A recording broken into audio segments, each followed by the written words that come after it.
Hello, this is exercise 8b. We're looking at the shape and properties of logarithmic graphs this time. Last time we looked at exponential graphs, if you recall, on exercise 8a, and now there's a logarithmic graph. So obviously we need to make sure we can do these. We need to understand what important points we're expecting to see on each graph. And the first one I'd point out is the fact that, look at this. This is here. This is at 1, and all of these logarithmic graphs, and they are all log graphs, don't know which ones, but all of them crossing at 1. Now this may remind you of the fact that the exponential graphs all crossed on the other axis at 1. They all went like that, if you recall. You might see something familiar with the graphs, you might not, I don't know. But anyway, so that's what the original graphs were. These were the exponential graphs. These are ones that went upwards. And these kind of go upwards as well, but very slowly. Look how slow that's increasing there. The inverse then of y equals e to the x, we've already seen actually. We know it's the graph y equals log of x, e to the x and log x. Now again, notice this is the natural log. Very many people call it the ln of x. Technically it's the natural logarithm of x. So if I just write that, natural logarithm. We've seen it before. This then is the graph of the natural logarithm. Notice it crosses at 1. And it basically gets close to this y-axis, but then goes past it and off in that direction up there. Now the x-axis was the one that came into play for the y equals e to the x graph. And you'll notice there is a definite similarity with these graphs. They both cross at 1. They both look very similar. In actual fact, there's a line of symmetry between them, and that line of symmetry is what we call y equals x, but basically it's that perfect diagonal on that axis. And anything over here, so that point there, for instance, is the point. Well, let's have a look. It's 2 across and about, I'm going to say 0.8 up. So if I go 0.8 across, I switch these numbers around. There it is. So this is 0.8 across and 2 up, give or take a bit of land for my dodgy graph. So just get this into your head that the coordinates of any point here will switch with the coordinates of any point over here, and vice versa. And the line of symmetry is the line y equals x. You're certainly meant to know that. I mean, I've drawn a couple of graphs here. This is y equals log x. If you prefer, we could write it the log to the base e x, which of course is the log to the base 2.718-ish. I have to say 2.718 because it's not the exact number. But notice the log to the base 10 is very similar, but you can see it starts off steeper.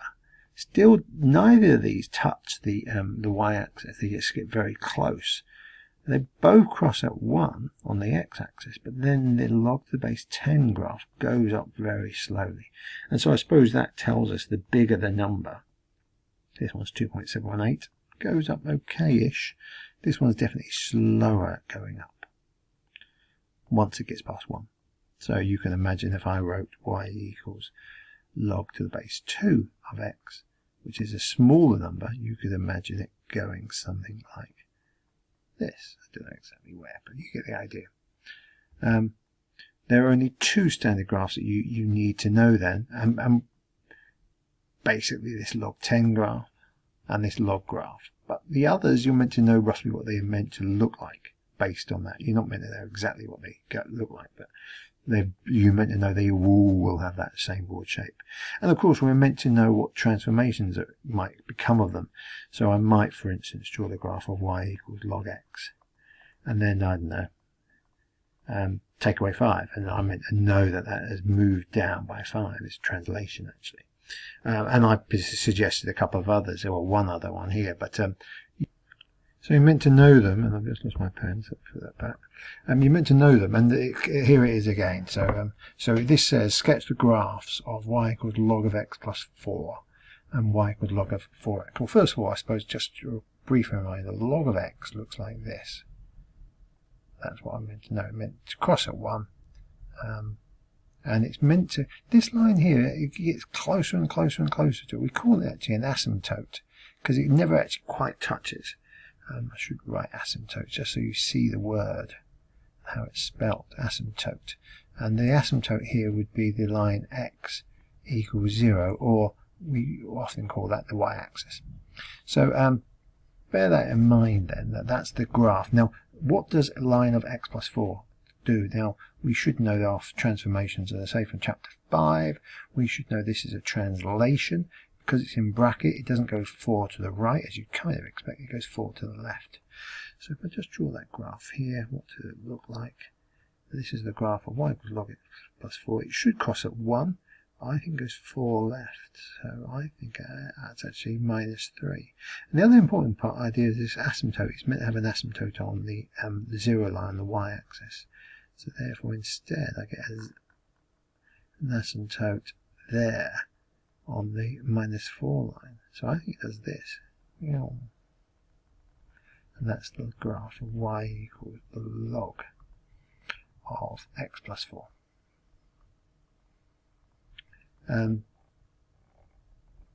Y equals log of 4x. Well, that's a different graph entirely. It still looks like this, but the transformation this time, whenever it's a multiplication like this, 4 times by x, it's a stretch. Now, because it's in the bracket, I know it's a stretch in the x-axis, and it's going to be a stretch by a quarter. So rather than crossing at 1 there, I'm just going to call it a quarter. It makes it a lot easier then. The naught line doesn't change. It gets closer and closer to that all the time. The x-axis doesn't change, but this is the graph of y equals log of 4x.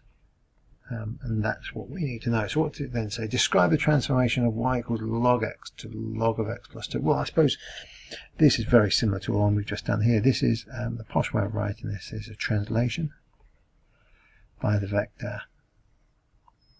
What is it going to be? It goes 2 to the left because it's plus 2 minus 2, 0.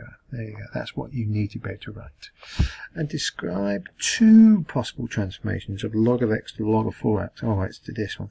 Well, I suppose the obvious one, as I've already just said, is it's a translation. Not a translation. I said it was a stretch, silly boy. So it's a stretch by the scale factor of, and I said a quarter. The posh way of writing it is parallel to the x-axis.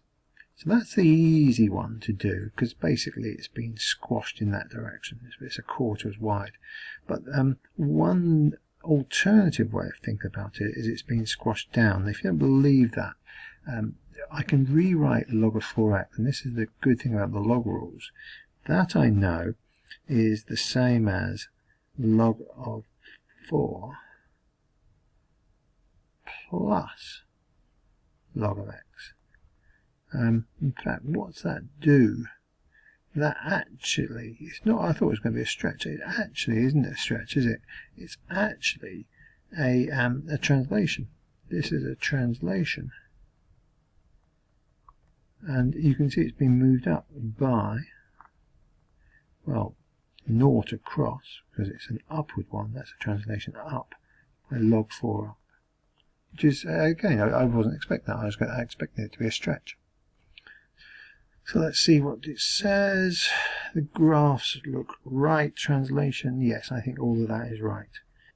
The next question, it says, sketch the graphs of y equals log x and y equals x squared. Well, straight away we can draw those, sketch them. Y equals, it says on the same axis as well, on the same axis here. So let's do that. Y equals x squared looks like that. Y equals log x, there's a bit of a problem here. You're not really sure where these come about. Now, if you just think about it for a moment, when x squared is, I'm going to use the value 1, then 1 squared is 1. So that's there. Now I know this graph does that. So it looks to me as if that misses. Can you see this is the y equals log x graph? And of course it goes through there at 1. But here there's 1, 1. I think that's going to be much steeper. I'll never ever cross. Hence explain how many solutions there are to the equation log of x equals x squared. Now when you set them equal to each other, really, all you're doing is you're saying how many places do they cross. So I think there are no solutions, because it doesn't seem to me, no solutions written shorthand, doesn't seem to be any places where those two graphs cross. Let's have a look at this answer. Oh, good, right. So I've got the graphs right. So that's basically it, and therefore there should be no solutions. Good. Next question. It says sketch the axis of y equals 3 log x and x squared minus 5. Now, x squared minus 5 I'll do first. Now, x squared minus 5 is like an x squared graph, but it's because it's minus 5, it's got a translation, it moves 5 down. So it basically looks like something like that. That's the minus 5 value. So for instance, that value there, because I could work that out, that happens when it naught equals x squared minus 5, because it's on the naught line, the y equals naught line. So another way of saying that is x squared is 5, or x is the square root of that, which is 2.2-ish. I don't know what square root of 5 exactly is. Square root of 5 on my calculator, do it now. Square root of 5 equals, it says 2.23, so 2.2-ish. So that gives you an idea of where that is, 2.2-ish. And then what's the other graph? It says 3 log x. Now 3 log x, actually this is a lot easier. Because it's 3, it basically been stretched upwards. It's like that's a graph which does that. It's still, though, it critically passes through there at 1. And so I think this one crosses in 2 places. It seems fairly obviously. How many solutions would there be? All right, now I've just got to be careful. Oh, I see, it is right. Now I've done here my graph where 3 log x is equal to the other graph, x squared minus 5. So if I move the 3 over, I get log x equals x squared minus 5, all divided by 3. So you can see effectively it's the same equation that they want me to solve as what the graphs tell me. And these cross in 2 places. So I think this time there are 2 solutions. Let's see what their graphs look like. Answer. Yes, 2 solutions. You can see them quite clearly there. And 2 solutions. Good. That's it. So do you want you to have a look at exercise 8b? You'll notice there's a couple of equations to solve like that. There's a couple of graphs to solve like that. But other than that, it's really just trying to get you a bit more familiar with the logarithmic graphs. Best of luck.